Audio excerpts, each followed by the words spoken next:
Okay, as others are coming in, I think we're going to go ahead and get started this evening.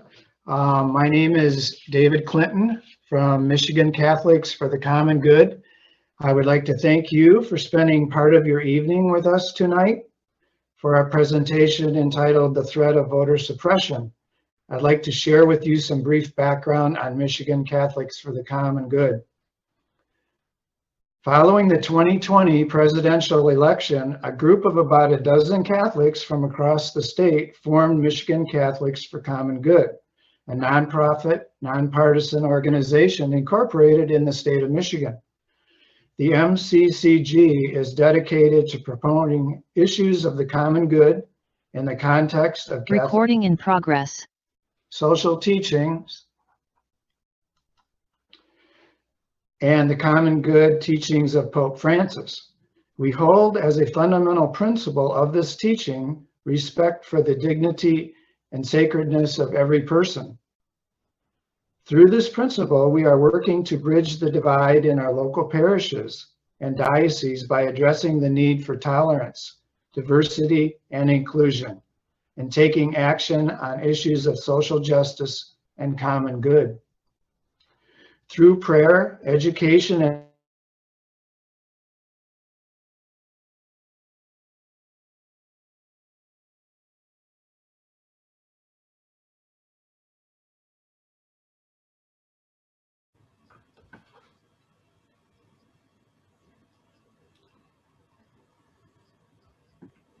we will also discuss how Catholic social teaching addresses the issue.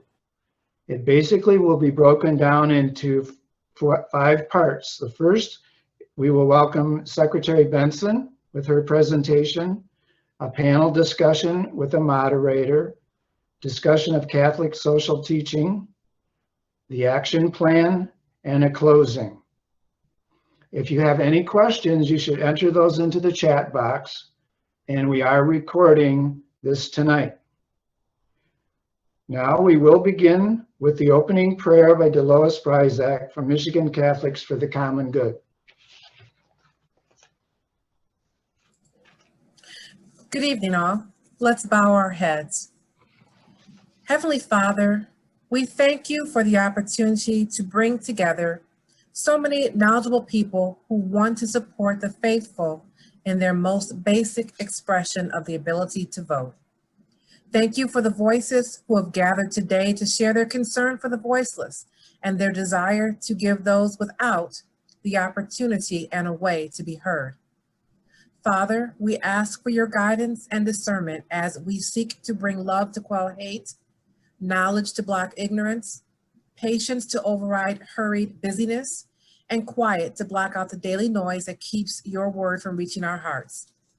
Father, we thank you for the time, opportunity, and the hands to help us live out your work and share the common good with all.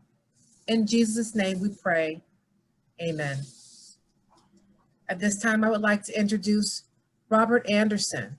Robert is a graduate of Georgetown University Law School, and he was very moved by hearing the speech given by Mother Teresa during his graduation speech. He and his wife are active in the St. Michael's Parish in Marquette, Michigan. Robert?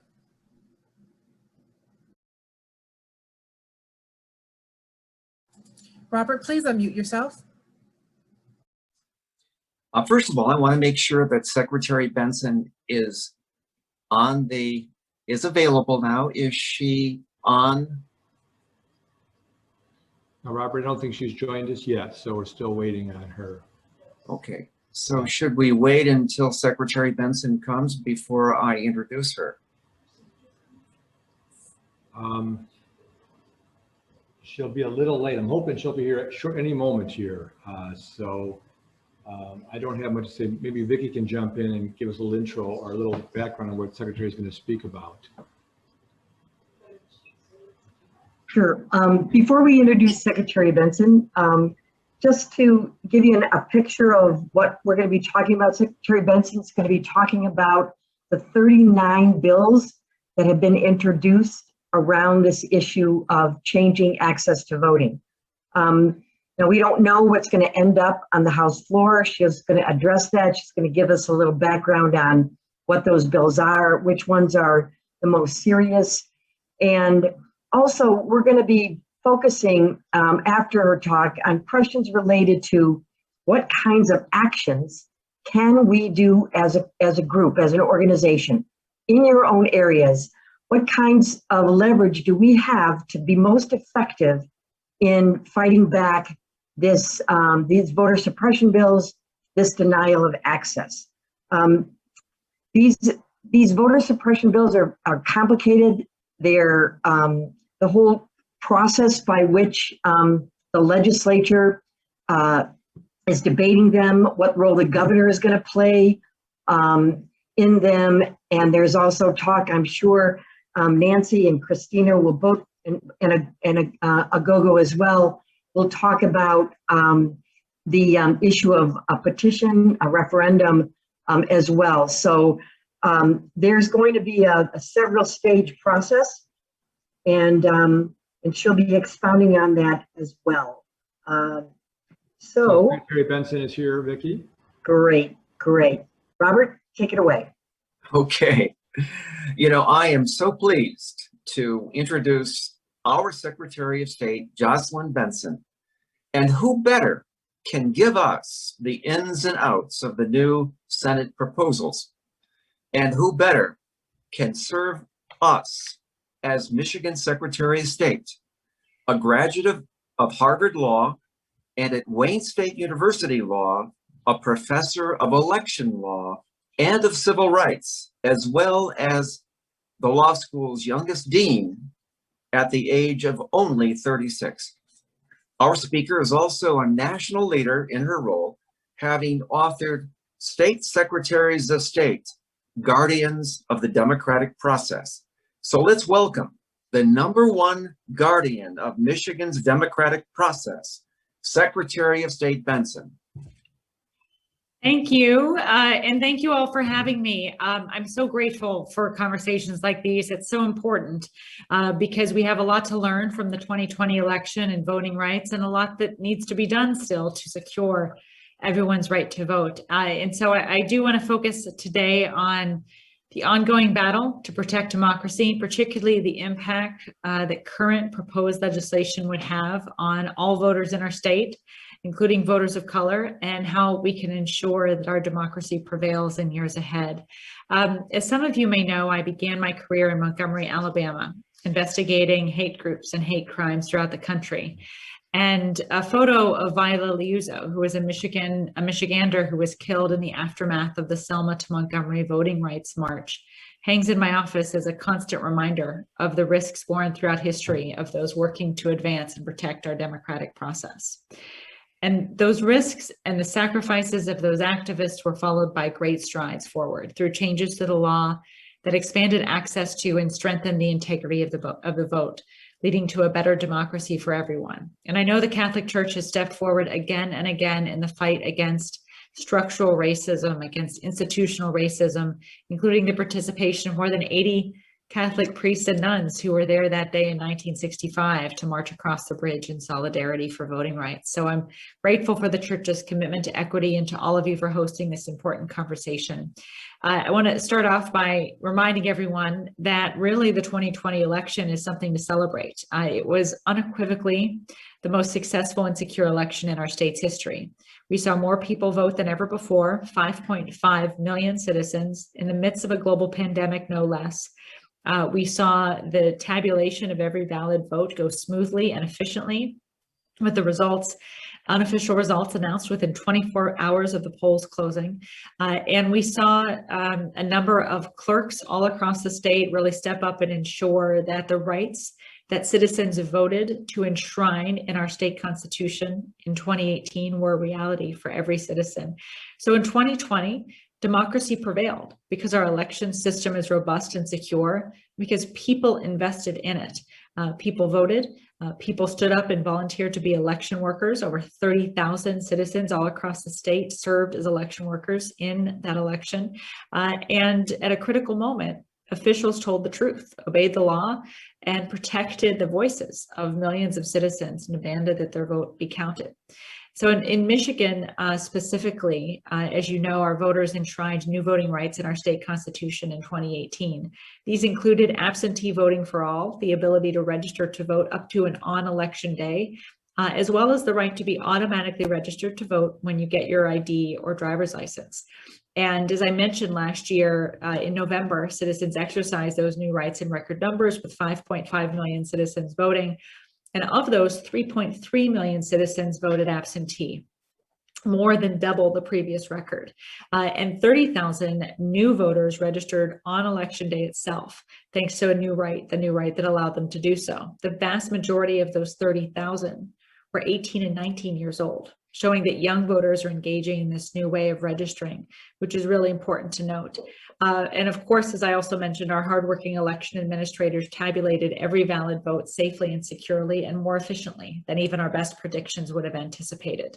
And so to me, it's important to note, because there's been a really unprecedented misinformation campaign that followed the closure of the polls in November, but it doesn't change the reality that clearly, unequivocally, and repeatedly, voters demonstrated that they want our elections to be safe, secure, and accessible. And when we make them such, they will embrace democracy and participate in record-breaking numbers. And so, of course, the other side of the story of 2020 is that despite the massive success of the election, there was a similarly massive misinformation campaign that's still going on to deter voters prior to Election Day of casting ballots, to confuse them about their options to vote, particularly voters of color, and with an eye towards undermining faith in the election and its results. Throughout the 2020 election season, there were egregious examples of misinformation that was particularly targeted to the Black vote. In Michigan, in Detroit, a racist robocall targeted Detroit voters before the election, suggesting they would be arrested for prior warrants if they voted absentee. And on election day, a robocall went out in Flint saying lines were too long and to show up the next day instead, which we know, of course, is after the polls close. In both cases, those robocalls were reported to us, and we worked with the media, law enforcement, and community organizations to correct the misinformation and also seek repercussions for the perpetrators. In the end, the effort to suppress turnout, particularly Black voter turnout, failed because across major cities like Detroit and like Flint, citizens voted in record numbers and ultimately had a significant impact in the election results. So again, a victory for voting rights despite an effort to undermine it. But of course, as we've all seen, after the polls closed, the post-election climate quickly turned toxic, with the spreaders of misinformation perpetuating what has become one of the most dangerous lies ever told to the American public, that our elections were not secure and the results were not legitimate. This, which has become known as the big lie, of course, has been shown to be without any bit of merit. Election officials from both parties across the country, as well as dozens of state and federal judges, the former Attorney General William Barr, the FBI, Cybersecurity and Infrastructure Agency, all confirmed that the security of the election was intact and our results were an accurate reflection of the will of the people nationwide. And here in Michigan, we also conducted over 250 audits, more than ever that had been conducted in our state's history. 1,300 Republican, Democratic, and nonpartisan election officials participated in overseeing those audits, and each and every one affirmed that the election was secure and accurate. Yet the lies continued to be shared, and the communities where Black voters participated in particular in deciding decisive numbers are now in particular in the crosshairs of this ill political will. And today we see, even now, 6-7 months after the polls closed, that the war on democracy is escalating around the country, with legislators in 47 states collectively proposing over 350 bills to eliminate the very policies that voters embraced in 2020 and that led to our great success. There's no doubt that what we're seeing is a national, coordinated, and partisan attack on our citizens' freedom to vote. And it's designed to, and sort of manifested itself in another strain of the big lie, and that's where it gets to the legislation. It is legislation that does three things. One, it has no security benefit. Number two, it is directly going to impact the ability for citizens to participate with ease in our elections. And number 3, it's going to the legislation will directly interfere with the ability of election officials to do their jobs efficiently and securely. In other words, the 39 bills that Senate Republicans here in Michigan have introduced collectively do nothing to protect the security or integrity of our elections, but the data shows if they're implemented will make it much more difficult for people to vote, and even worse than that, much more difficult for our hardworking election administrators to count the votes, the valid votes of our citizens, and ensure that the results of the election stand firm. So we've seen this happening in other states as well. In Georgia and Texas, we saw efforts, and you've probably seen in the news, bills to limit or ban voting on Sundays, which is an attack blatantly aimed at Black communities.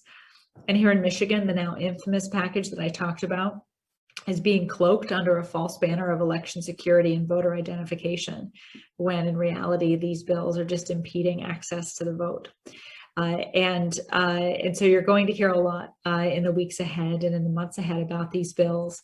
The banner, the headline that their proponents want, because it polls well, is that these bills would create and impose strict voter ID requirements for our citizens. Well, that's really one example of how these bills are deceptive, because we already have strict voter ID in Michigan. And our current system of identifying voters works. Every single voter has to identify themselves before they get a ballot.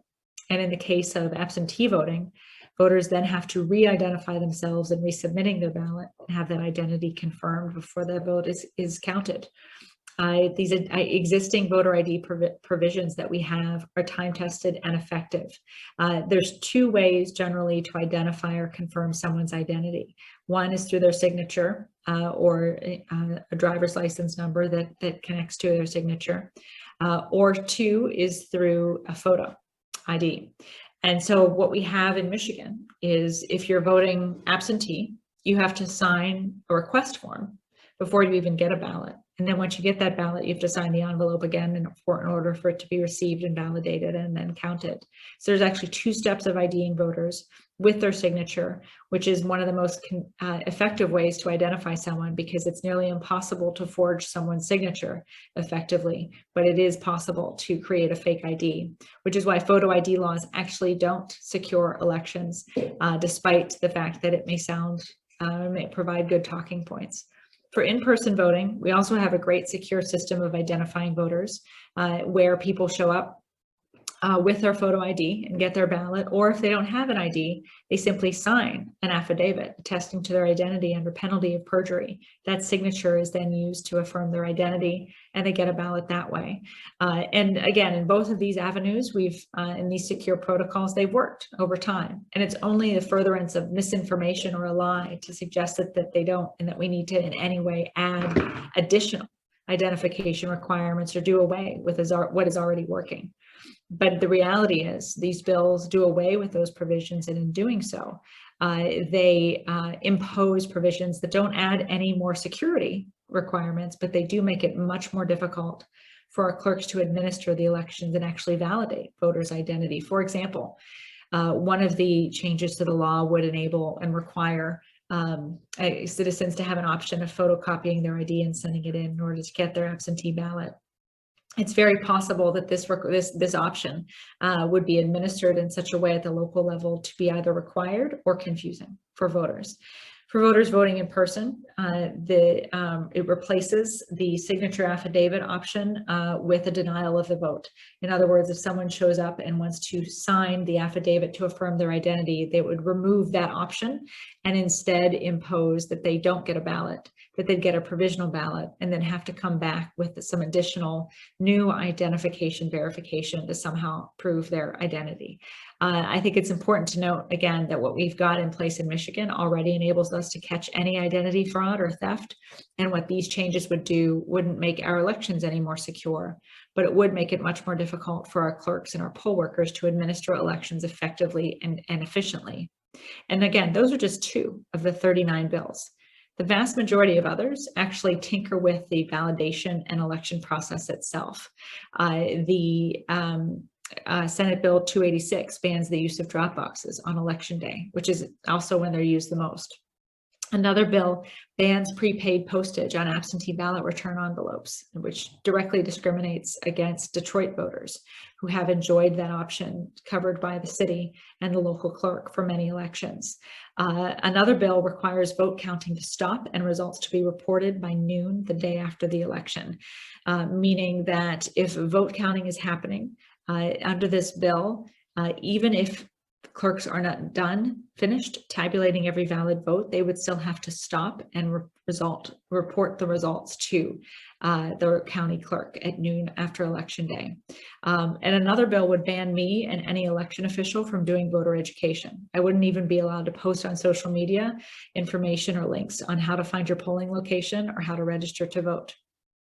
Those sorts of things have nothing to do with election security, but everything to do with making voting more confusing and difficult to do.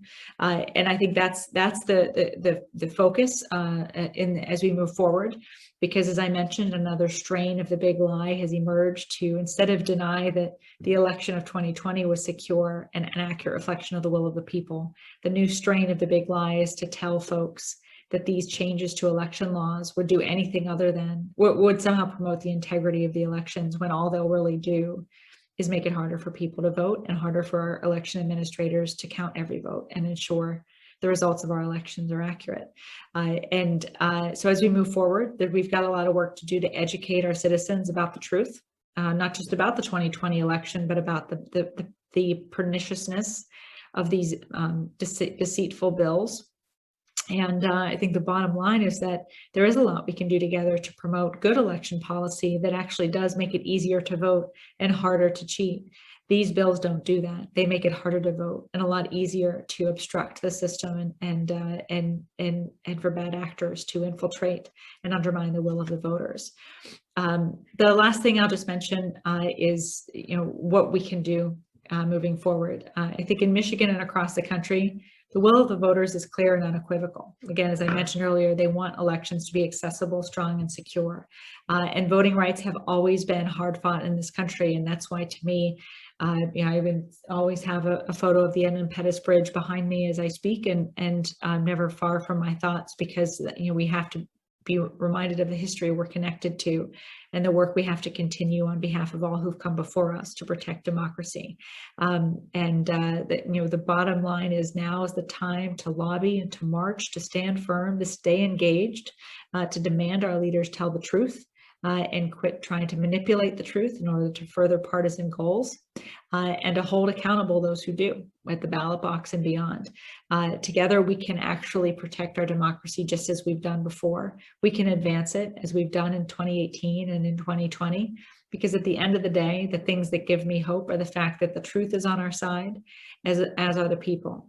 That protecting democracy is not a partisan issue. It's one that protects people on both sides of the aisle and their voice and their ability to hold their elected officials accountable.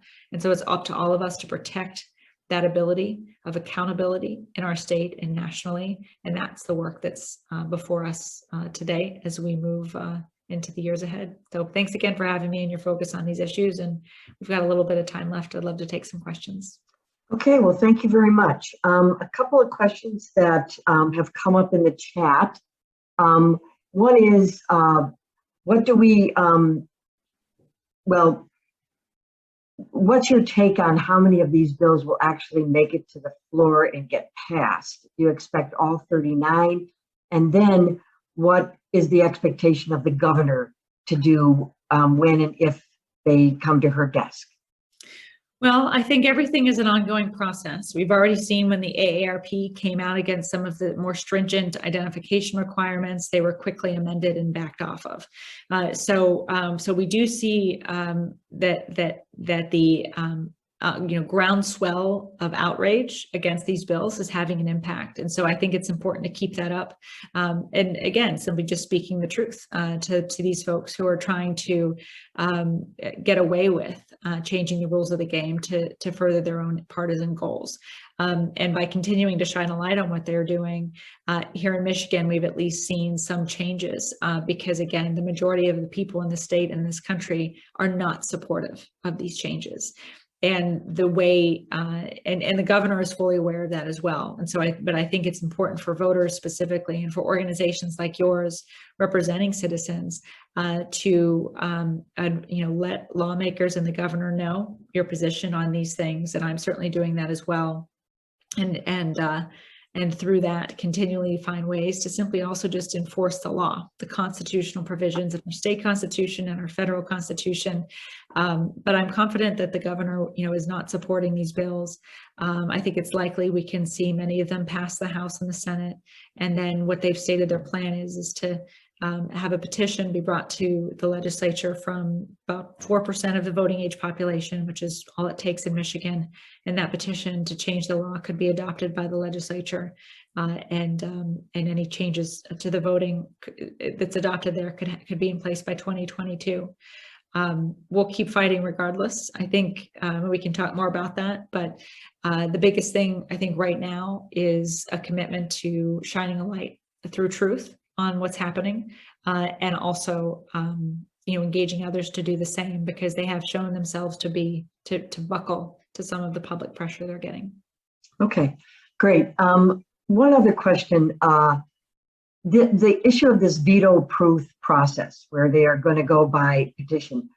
The Michigan voters passed a constitutional amendment to enshrine a lot of these voting access opportunities in law in the Constitution. So how does it jive? How do these bills jive with the constitutional amendment that was passed a couple of years ago, and with this kind of veto-proof process that is being planned? Well, it's likely. I mean, we're still waiting to see, what gets through, everything is evolving as we go. I think the state constitution and the amendments voters enacted into it is quite clear as to what protections to voters exist in the state constitution, of course, the federal as well. And so, I think, I imagine there's a lot of things on the table, and a lot of, maneuvering that'll occur. Right now, in this moment, the goal is to educate the public about the content of these bills and the proposal, because the immediate next step will likely be to try to deceive people into signing the petitions, and as we've seen happen before, and so that's why the public education right now is so key, and then moving forward, continuing to educate the public, and not forget that in 2018 a majority of voters overwhelmingly voted for accessible, secure elections, and they'll do it again if they have to, is my view. And so that's why staying engaged and not forgetting that the majority of people in the state on both sides of the aisle are on the side of democracy, and finding ways to engage that is, I think, got to be critical and top of mind in the short and long term. Okay, great. I guess the final question would be, is your office or any other organization you're aware of, is there like a one-page summary of the most salient points as you describe them, things like banning drop boxes, banning voter ed? I mean, I didn't even hear that before. The provisional ballot issue. Is there just a quick and dirty one-pager that could be used as an educational tool? Yes, we have posted analysis of the bills, all 39 bills, on our website, michigan.gov/vote. I'm not sure if Jeanette or anyone from my staff can also get that to you as well, but we did create that. And I also see a question in the chat about IDs that are required for all of us. Why can't we expect everyone to have an ID? I think the response to that is twofold. One, we do have voter ID in Michigan. So, that, and then secondly, and to keep reminding people of that, and the current system of voter ID works. In addition to that, it always gets under my skin when I hear people saying, well, you need an ID to fly on a plane. Why don't, well, it's not a fundamental right to fly on a plane. I think we have to remember that while it may not be difficult to add additional identification requirements that you and I might be able to meet, voting is about making sure everyone, regardless of where they are or who they are, can participate in our democracy. And the fact is that there are 130,000 registered citizens in Michigan who do not have a photo ID and would be instantly disenfranchised by additional ID verifications that would block them from voting. That's indeed why we allow them and enable them to identify themselves in other ways so that they don't lose their fundamental right to vote. And I've always also said that, you know, if everyone has an ID, and I think that should be a priority for lots of different reasons. It's a good thing to get everyone ID, but that's not where we are. So let's do that first, and then we can have a conversation about adding additional ID requirements and predicating fundamental rights like the right to vote on having an ID. But let's get everyone an ID first before we start adding requirements. Great. So Nancy kindly posted the link in the chat for the terrific Michigan Department of State summary of the 39 bills. So that's great. So the participants can take a look at that. And I'm sure in our follow-up to everyone on the webinar, we'll have that as one of the resources people can use to and some solid suggestions for action steps. I know it's a little past 7, and I know you have a stop here, so want to thank you very much for taking the time and to be with us tonight and giving us a lot of great insight on this bill and why this issue is so urgent. So thank you again, Secretary Benson, and we'll look forward to working with you in the future on this. Thank you. Thanks. Yeah, we've got a lot of work to do, and I just would emphasize and leave you by saying that those trying to undo democracy, their efforts are real, they are well funded, they are strategic. $24 million has been allocated to various different states to further efforts like these. And they are all being done with an eye towards the 2024 elections, where there will be another attempt to undo democracy if people don't like the outcome. We have to be prepared for that and just commit to this work for the long haul. And I know all of you here tonight, and Nancy and Christina, and so many of you, Aghogho, who have been doing this work in the trenches for years, that you know that. And so at this point, it's just rolling up our sleeves and being prepared for a long haul effort to protect the vote, because that's what it's going to require to emerge out of this successfully. So thanks, everybody. Thank you so much. All right. Okay, great. So we're going to go to our panelists. 3 of our panelists are going to turn your video on and unmute yourself. And I'm going to introduce each one of them in order of their appearance. We'd like you to take about 4 minutes to respond, either to what Secretary Benson says or to just in any way on this issue that's important to you. And then after each one has done their 4 minutes, we'll take obviously questions from the chat and other questions from our team that I will ask you, and we'll spend about 10 minutes on that. So let me first introduce Christina Schlitt. She's the co-president of the League of Women Voters in Michigan.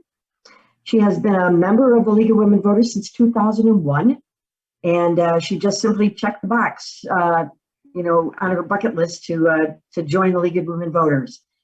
She was a member first of the Grosse Pointe League, held various positions, was president of that, and then served on the state board, and it continues to do so as co-president. Christina has a degree in management and finance, and a career in that same position with that experience with several nonprofits and for-profit organizations, including her own small businesses. She's a member also of the League of Women Voters, Grand Traverse and Crawford County. She lives with her husband in Frederick, Michigan, right on the Manistee River. So great to have you join us, Christina. Our next panelist following Christina will be Aghogho Edevbie. He's the Michigan State Director of All Voting is Local, or I think that's, yes, All Voting is Local. Prior to joining All Voting is Local, Aghogho worked as an attorney for the Wang County in the prosecutor's office. He was a candidate for the Michigan House of Representatives in 2018 and has been actively involved in voter protection efforts since he was a young man, very young, 2010. Mostly focusing on recruiting and organizing other attorneys to be poll workers and poll watchers on election day. Before he became an attorney and graduated from my alma mater, the University of Michigan Law School, he spent time in Tanzania. He was a teacher at St. Peter Claver High School. He climbed Mount Kilimanjaro, and I'm sure has other exploits he can talk about. But he interned also with the Michigan Supreme Court with federal judge Art Tarnow. He is a Detroit native. He is a Catholic, a member of St. Peter and Paul Church, downtown Detroit, and a proud graduate of the University of Detroit Jesuit High School. We're really pleased to have Aghogho join us, even though he's supposedly on a leave. But it's great that he's here. Finally, we'll have Nancy Wang from Voters Not Politicians. She's the executive director and founding member of Voters Not Politicians. She started out as a volunteer, and she is an attorney with dual degrees from the University of Michigan. Prior to leading Voters Not Politicians, Nancy practiced environmental law for 15 years and was the director of the Environmental Law Clinic at the University of Michigan Law School. And she is thrilled to be leading this great organization, Voters Not Politicians, a one-of-a-kind citizen-driven movement to strengthen democracy. So each one of them, we'll start with Christina. We'll have 4 minutes. So Christina, take it away. Well, thank you very much, Vicki, for that kind introduction, and thank you to the Michigan Catholics for the Common Good for the invitation to be here tonight. I'm Christina Schlitt. I'm president of the League of Women Voters of Michigan. And the League, for over 100 years, our mission has been to empower voters and defend democracy. And the League opposes all of these 39 bills that have been introduced by the legislature. And we are actively countering it. We've spent a great deal of time with our League members, and we're supported at the national level as well. And just to let you know, the League is in 3 levels that are equal to the government. We have national, the state, and then local. So we're working with our local leagues, and as I said, national is supporting us. The League of Women Voters was part of the coalition that strongly advocated to change the laws in 2018. And in 2018, that amendment, constitutional amendment, was supported overwhelmingly by voters in Michigan because they wanted voting to be easier. We worked with a number of other organizations, PTV, ACLU, NAACP, BNP, to make sure that that happened. And that is to tell you something when an amendment like that is overwhelmingly supported, that people just want voting to be easier, more convenient, and we want people to participate. So why would we make it harder? Why would we change the hours? Why would we make it more difficult for people to register, to get to the polls?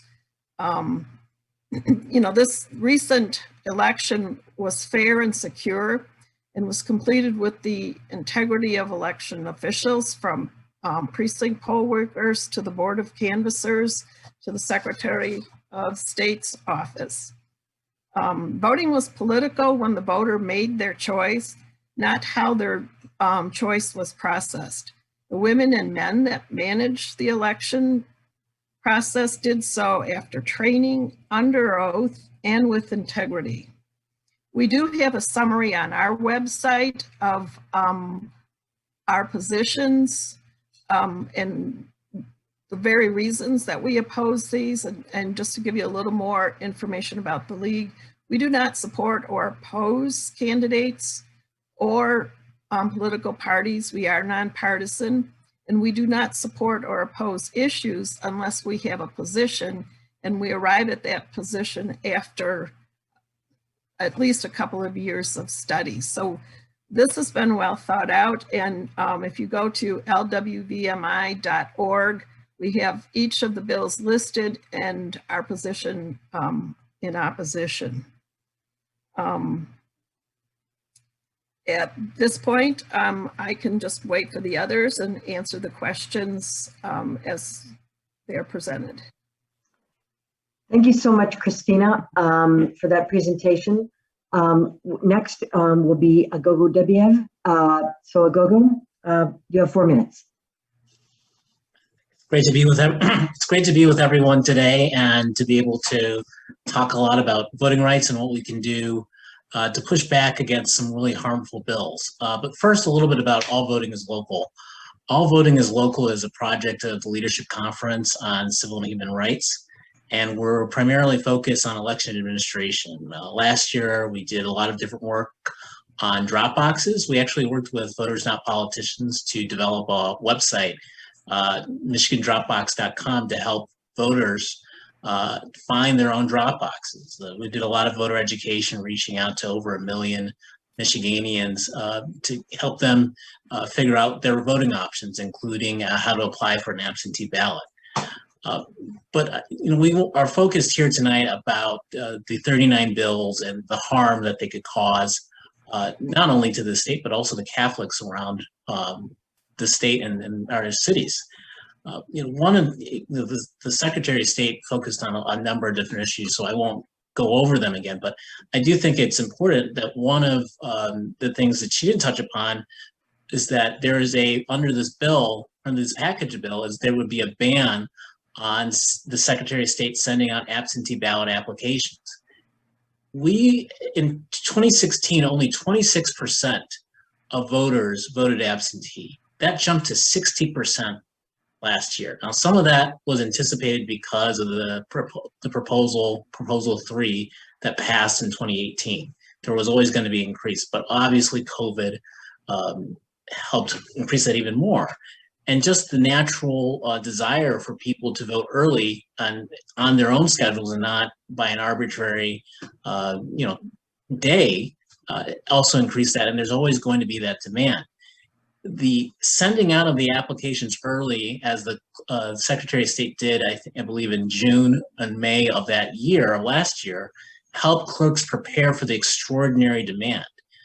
So if this ban were enacted, it would essentially leave local clerks on their own to fend for themselves as they deal with the increased demand for absentee ballot applications that 67% of the people of Michigan voted for just 3 years ago. As Catholics, one of the things that I was thinking about today is, there are 7 themes of Catholic social justice, and you can find it on the U.S. Conference of Catholic Bishops website. And I think you could speak to all 7, could speak to these bills and why they're harmful. But, specifically, there's a call for us to be, as Catholics, to be involved in community. This limits people's ability to be involved in their own communities. There's a call to protect the vulnerable and the poor. This limits the ability for people all across the spectrum in the state to be involved. So we really have to stand up, and this should be the time when we're doing more to expand the franchise and expand people's ability to vote. And that means making sure that we have a robust early vote option. One of the proposals is to have an option where people can actually see their ballot go in a tabulator instead of the in-person absentee ballot option now. 2 weeks of pre-processing so we can have more timely election results, more funding for clerks and for the Bureau of Elections, more tools to recruit poll workers, and making sure that we have consistent ballot drop box standards all across the state. Now, I know that one of the things that we want to talk about tonight is what you can do in this audience to stand up for your voting rights, but also the rights of your neighbors. You can go to allvotingislocal.org and click on Take Action and go to the Michigan page and sign up for some updates, but also find out about our priorities. You can go and visit house.mi.gov or senate.michigan.gov and contact your local representative or your local senator to tell them that you're opposed. Also write a letter to the editor and get your message out about why you don't think this is a good idea. So with that, I think I may have gone over time, but often answer. Great. Thank you, Aghogho. Great practical solutions. We're going to be talking more about those in the question and answer period after the panelists. So Nancy, you're next. You have 4 minutes. Great. Thank you so much for having me. My name is Nancy. I'm Executive Director of Voters Not Politicians. For those of you who don't know us, we formed in 2017 for the sole purpose of ending partisan gerrymandering in the state. We were a group of regular Michiganders, none of whom had ever been involved in a political campaign before, but we knew that gerrymandering was really rigging our elections and making the outcome of our elections really a foregone conclusion, because our maps, our district maps, were so manipulated that the dominant party, the Republicans that were kind of drawing our maps, could kind of maximize their advantage in every election, and that's exactly what they did. So what we did was, we put an initiative on the ballot to amend our state constitution to put in place a citizens commission that is now in place, and we'll be drawing maps that, instead of splitting our communities apart and giving parties an advantage, actually keep our communities together. Our name is Voters Not Politicians because we wanted to protect the rights of every voter to vote and have their voices counted, voices heard and their votes counted. We want fair elections, and we are grounded in the principle that's written in our state constitution that all political power is inherent in the people, not politicians and not political parties. So what we're seeing today is an attack, an attempt to rig our elections, but in a different way. So instead of gerrymandering, we have politicians who are trying to prevent, make it harder for certain groups of people to vote. What we are doing, because we are a grassroots organization, we really relied on a vast volunteer network. We had about 6,000 to 8,000 volunteers during our redistricting campaign who collected 428,000 signatures. Again, we're all volunteers. We went on every street corner to collect petition signatures to put our amendment on the ballot. And we see ourselves as, really driven to use that infrastructure to fight for our voting rights and protect our freedom to vote now against these attacks. And like Secretary Benson said, these really, national coordinated attacks, just like we're seeing in Texas and Arizona and Georgia, are now being brought in Michigan. And we feel like this really is an existential crisis for our democracy, an attack on all voters, regardless. It really is, it's Democrats and Republicans and independents in our state that have voted just recently in 2018 to expand our voting rights and make voting more accessible, to make absentee ballots more accessible. And these attacks are really about, again, politicians and parties trying to preserve their power at the expense of voters. With respect to what we are seeking to do, I would love to just share this one. Yeah, we've been doing phone banks. We've dropped literature, knowing that a lot of voters don't know that this is happening. We've dropped, over 3,500 pieces of literature in districts, and we've submitted, hundreds of pieces of public comment during these Senate hearings. Next, we're looking to capture and elevate. So I think, as Secretary Benson alluded to, we're seeing this fight come through like a lot of different ways. So we think there's going to be this legislative fight, and certainly we're fighting that. But we also think that these, the same special interests that are behind, kind of moving that legislation through are also going to be launching a petition drive to try to, get these measures, to try to get the signatures so that they can then, get our legislature to pass these bills in a way that doesn't need the governor, right? Or can get around a governor's veto.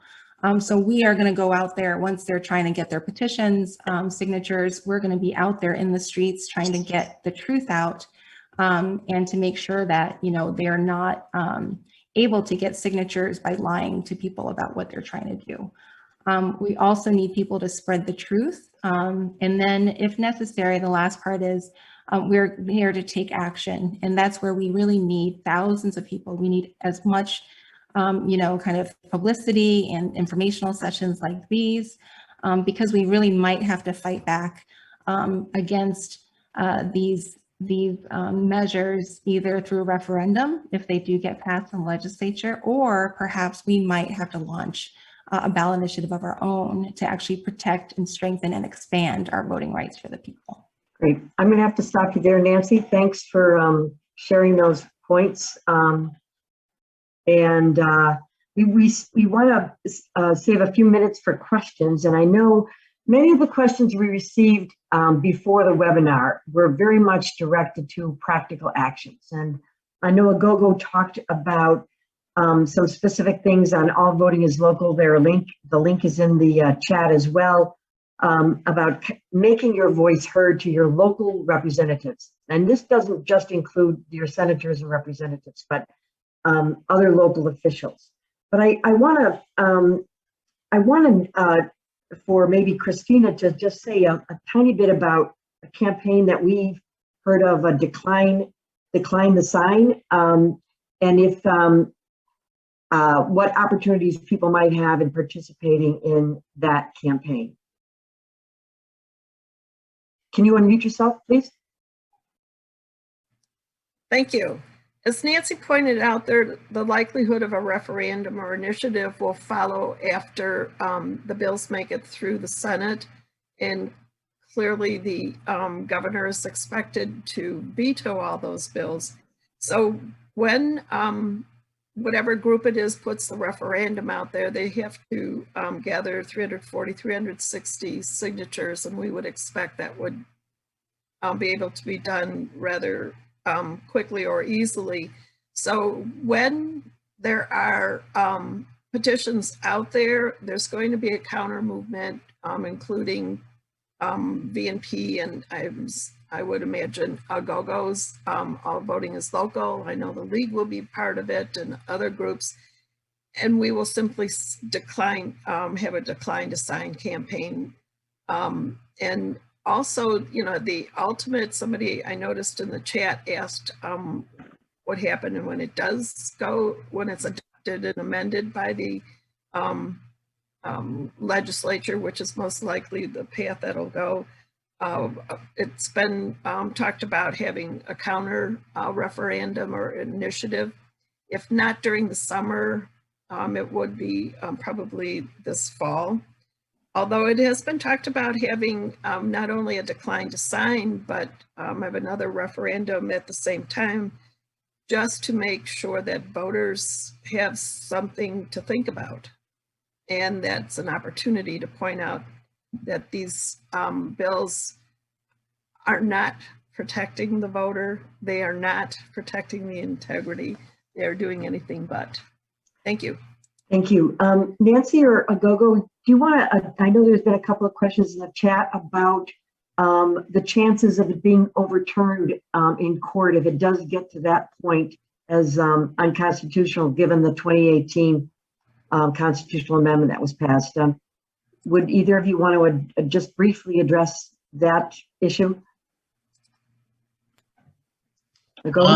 Yeah, I'm not sure we know. You know, Proposition 3 there's a provision in Prop 3 that says that the language has to be viewed favorably by the courts to expand rights.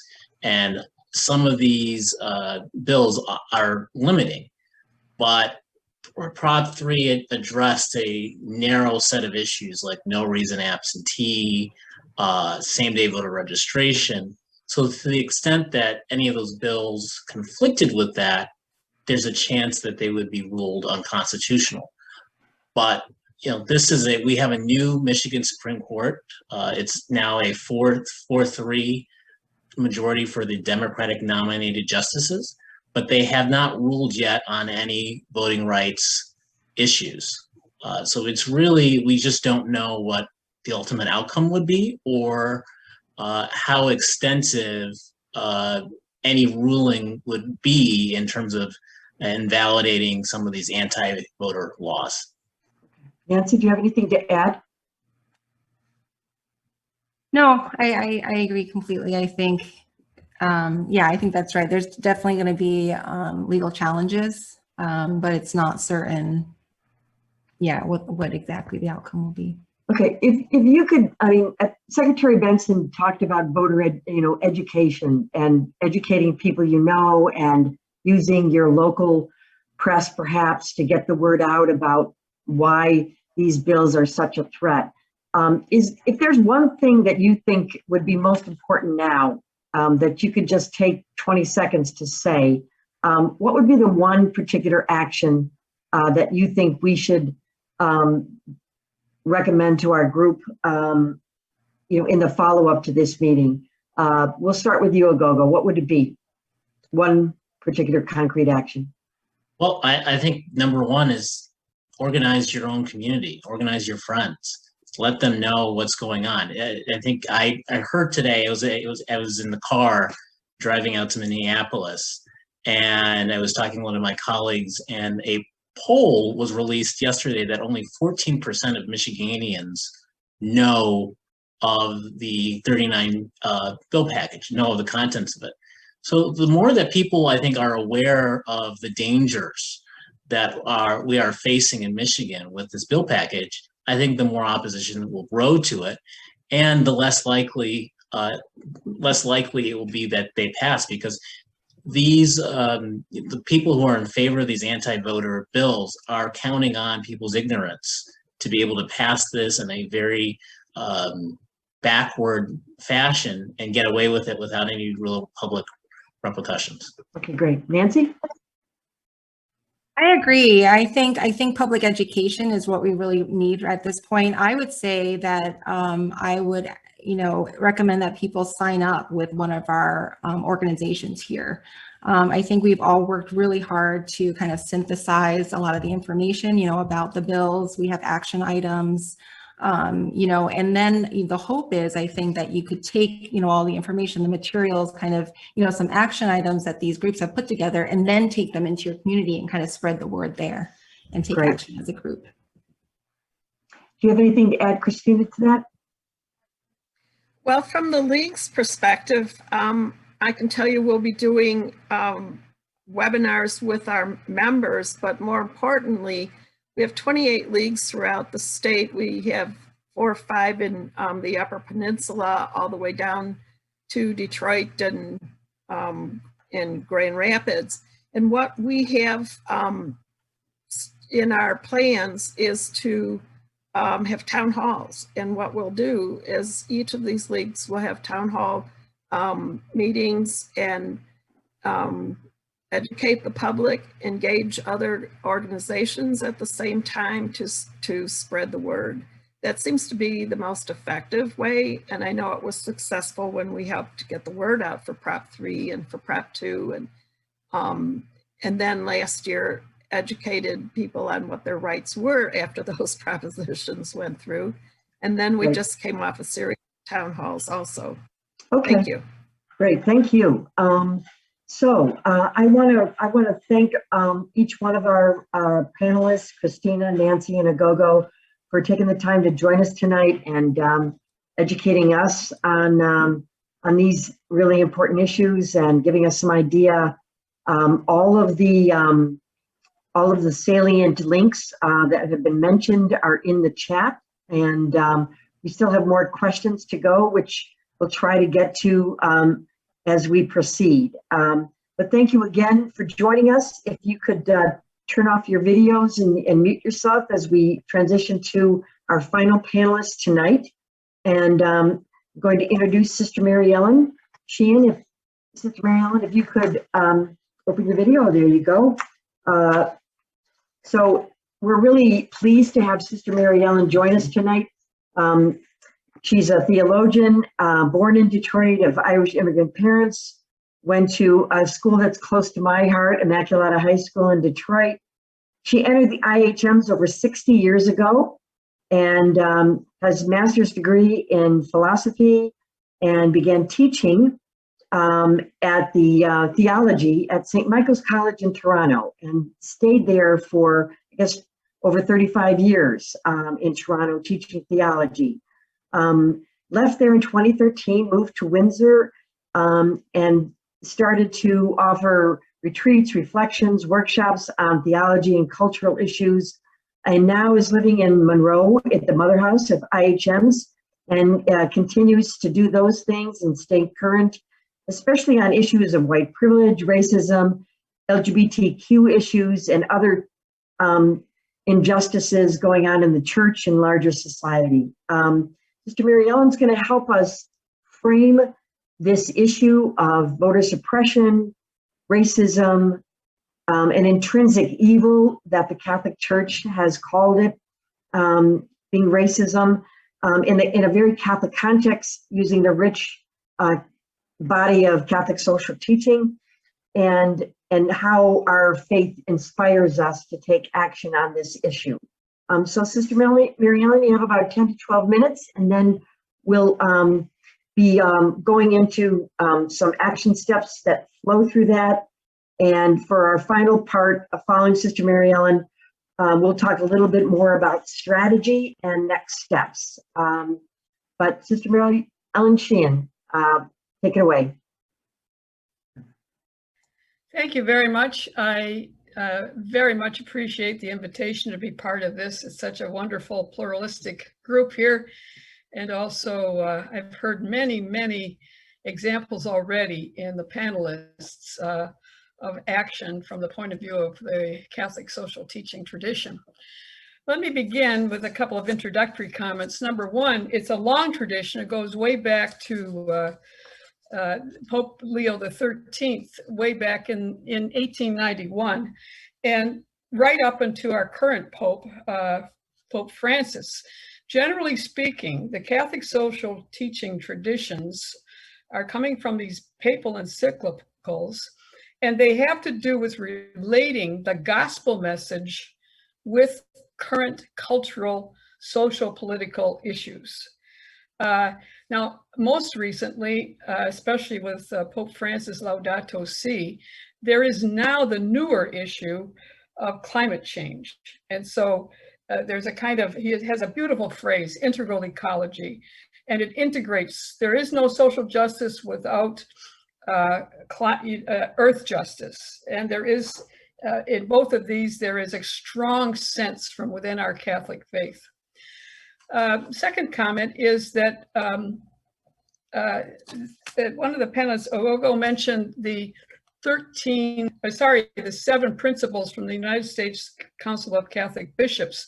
They are online, and you can get those too. I don't know how to put the text on, so because I'm not that hot on computers, but you can find those easily by Googling the USCCB Conference of Bishops.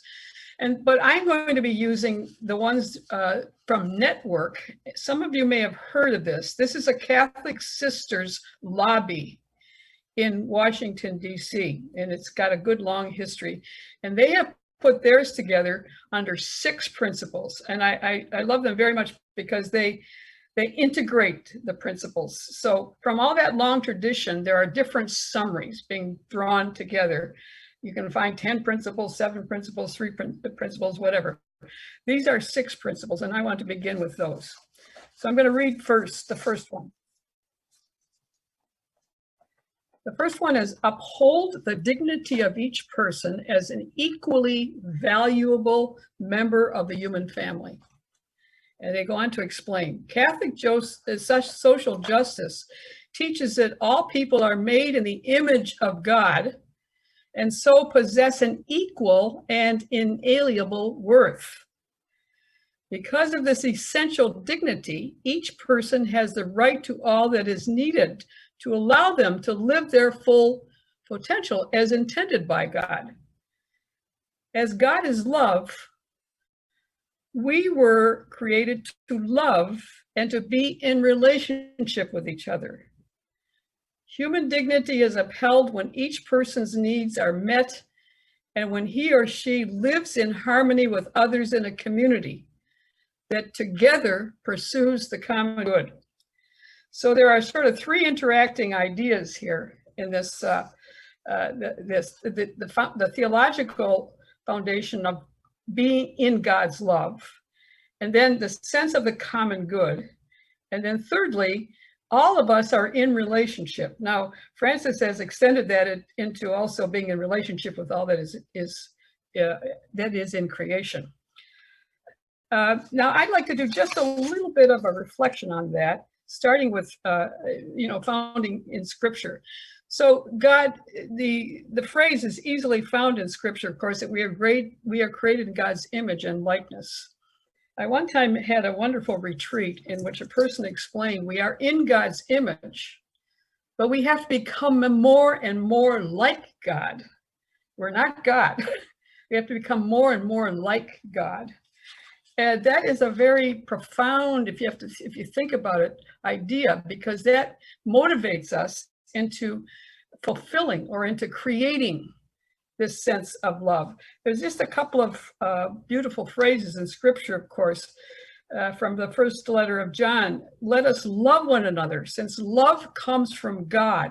And everyone who loves is begotten by God and knows God.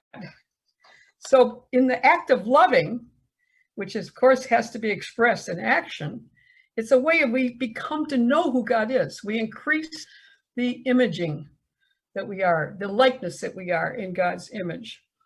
No one's ever seen God, but as long as we love one another, God lives in us. And our life and the life of the community will be upbuilt, will be complete or completed.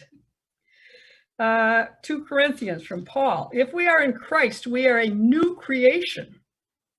And God has entrusted to us the ministry of reconciliation to us. Now, God, as it were, appealing through us, Paul continues. In Christ, we are called to become the very holiness of God. This is just an astounding statement, that we are called to be a kind of witness, to witness what and who God's love is, how we are in God's love. The phrase, God, as it were, appealing through us. It's as if there's a dependence, in a certain sense, on us to express fully that sense of God in the creating of a community.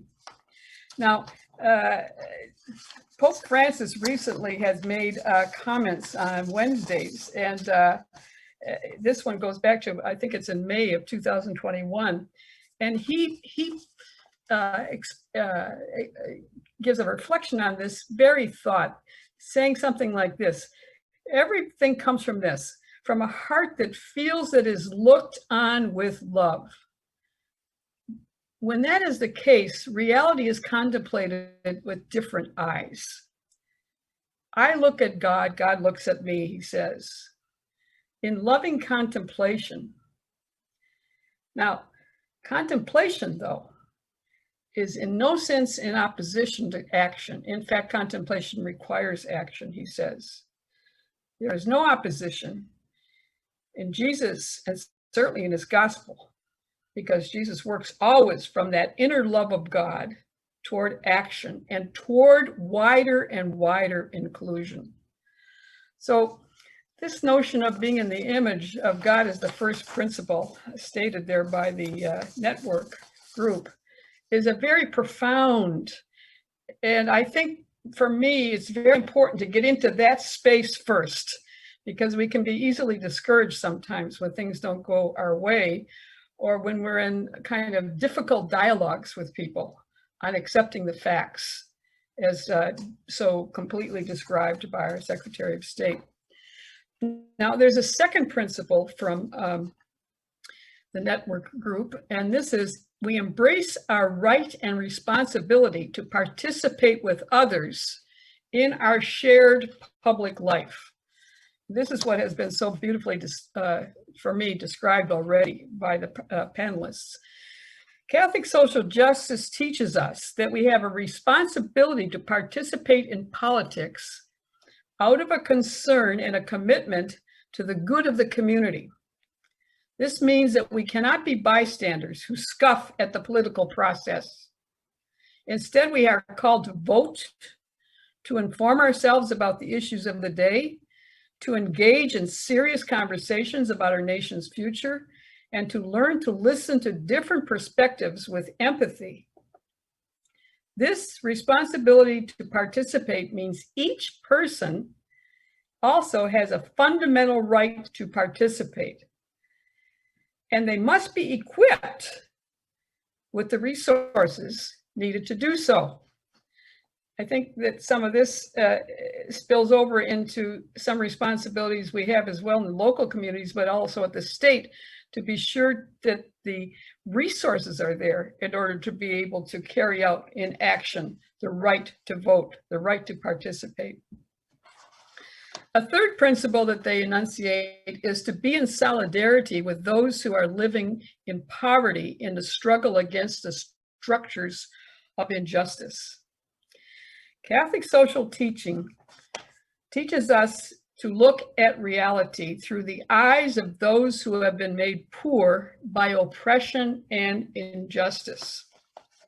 These are the eyes of Jesus. When there was oppression or injustice, this prophetic action of Jesus was to encounter that and to react against it, especially in all those beautiful healing narratives. We do this when we join together to end poverty. People forced into poverty have the single most urgent claim on the consciences of the nation because they are denied the right to a life consistent with inalienable dignity.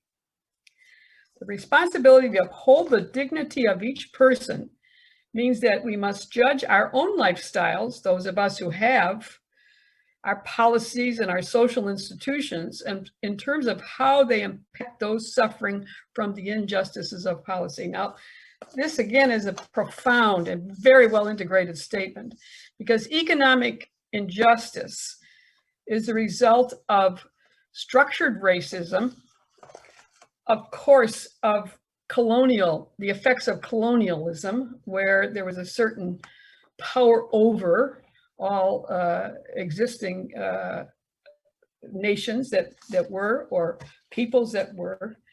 And this also makes some mention about another principle that's called solidarity and subsidiarity. So this principle requires, in terms of the Voting Act, that we be in solidarity with those with less, and in an effort toward equity, toward equality, but also in subsidiarity, meaning that those who are affected the most by the voting rights, proposed voting rights actions here, they are to be consulted. So there should be no laws without consulting those who are at the poorest of the poor as to how do we equip them to participate. There are two more. I don't know where I am in my time here. I'm trying to take a stat of that, but you have about 30 seconds. Okay.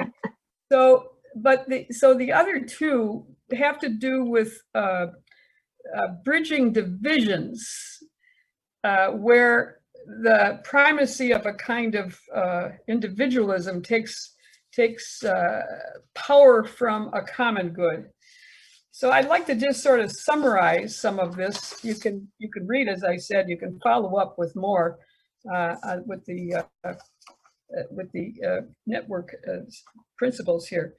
But so I'd like to summarize by saying that we committing to these principles in an action is a way that we have to continue to make real what's in the USA Declaration of Independence in order to form a more perfect union.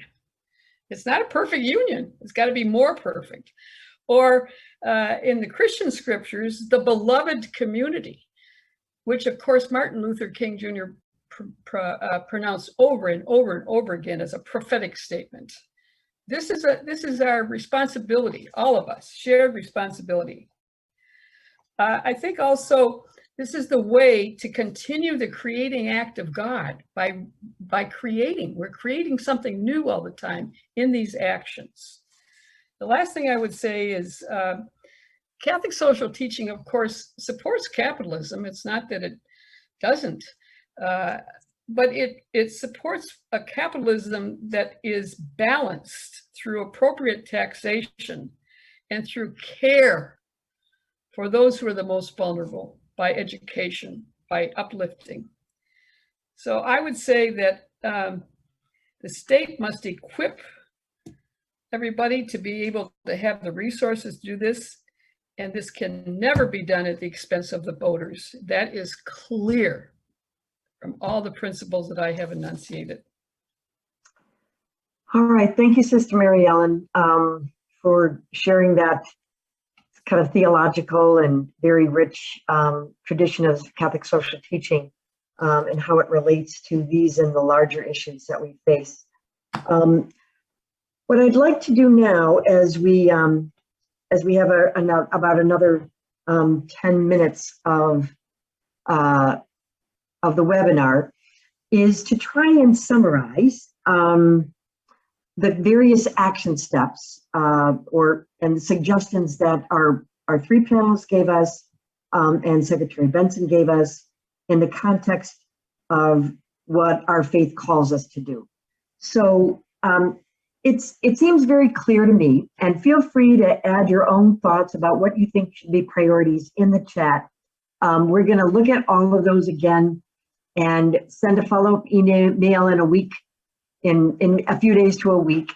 The video will be posted on the website, and the link, you can share it far and wide. But it seems one of the overriding things that came up in terms of the suggestion is related to all voting is local, all politics is local, right? That's the old Tip O'Neill thing. So the importance of, number one, building awareness in your own local community, especially those who have joined us from other parts of the state, from Traverse City and the Marquette Diocese, and Gaylord, from Tawas, from Kalamazoo. The importance of engaging your local community, both folks, a group of people that you can spread the word about, share these resources, put together your own kind of what resonated with you the most from what we've heard tonight, and educate your own circle of friends and your own circle of influence to build their awareness. But also to educate your local officials and ask them to weigh in on this issue. Every one of us has clerks that run these elections, has mayors, right, that get elected through these process, and they got elected through the election process that is now in place. And so it's in their self-interest, it seems, to protect access to voting in their own elections. But the importance of engaging local officials, and the third thing is the importance of engaging your local press. In Southeast Michigan and Detroit, in this huge metro market, there's a lot of competition for press. In smaller markets, there is not that as much, obviously.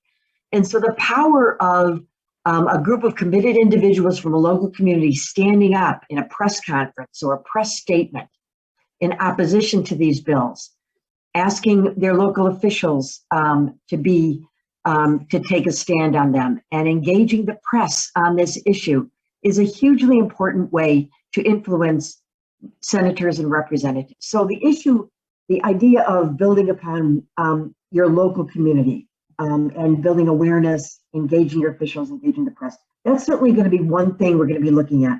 The other thing is we've had three great organizations on this call: All Voting is Local, the League of Women Voters, and Voters Not Politicians.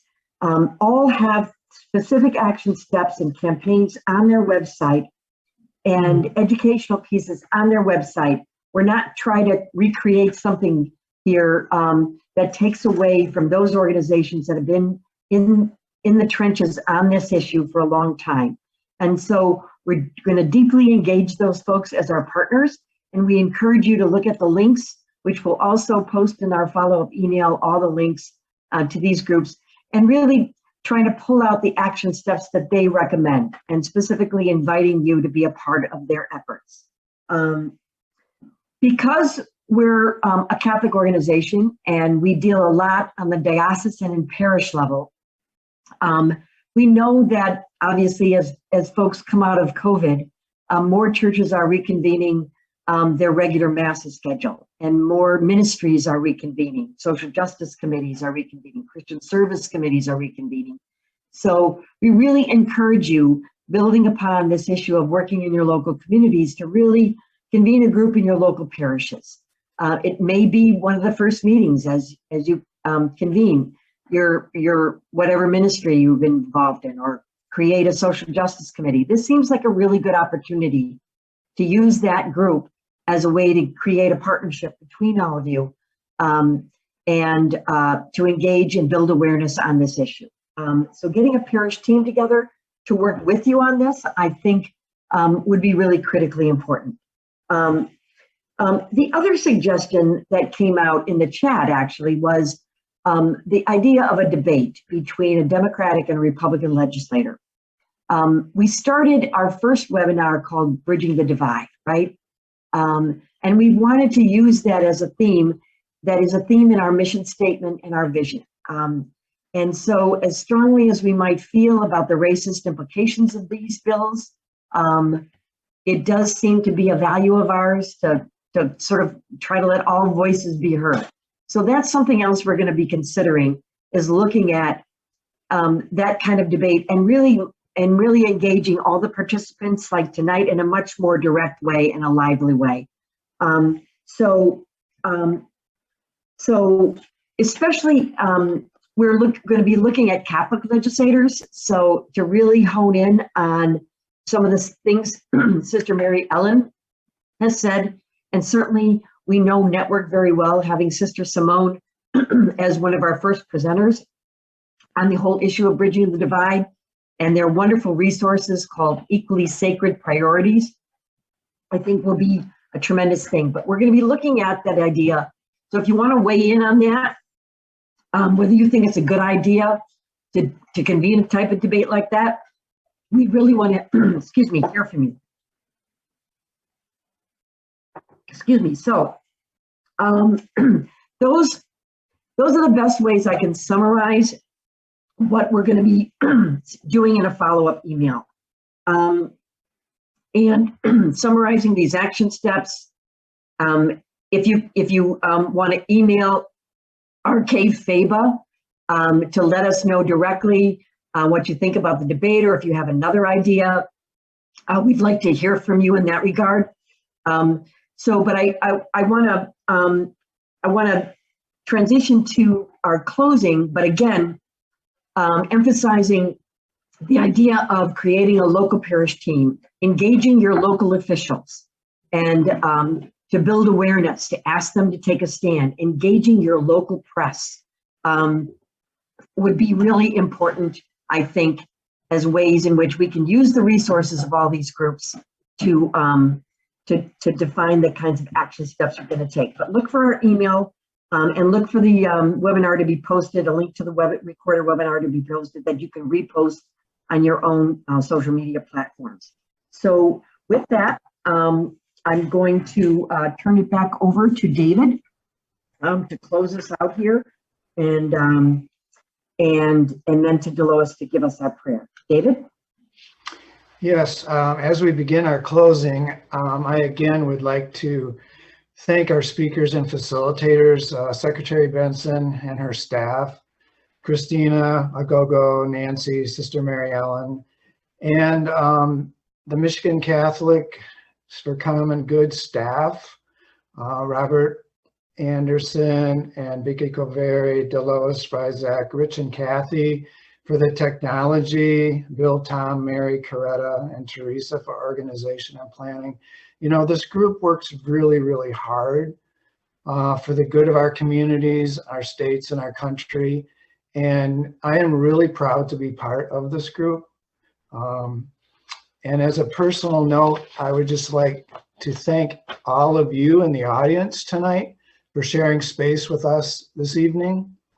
It's so important that issues such as voter suppression, as well as others that continue to surface, be addressed through prayer, education, meaningful conversations, and deep listening, and with the intent of supporting those that are most impacted in our community.